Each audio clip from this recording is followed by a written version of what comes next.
Hey, Mr. Gibson here, and I'm here to show you how to do lineup modes. We got 3 of them, 1, 2, and 3, okay? Lineup mode 1, well, it looks like this.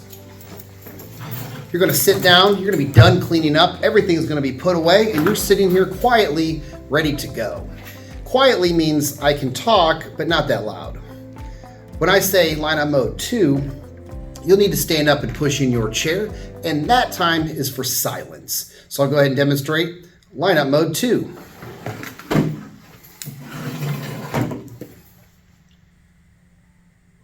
Standing here silently is the key to lineup mode 2. We are preparing to be in a line in the hallway, so let's get the volume right now. All right, lineup mode 3 is going to look a little bit more like this. Lineup mode 3.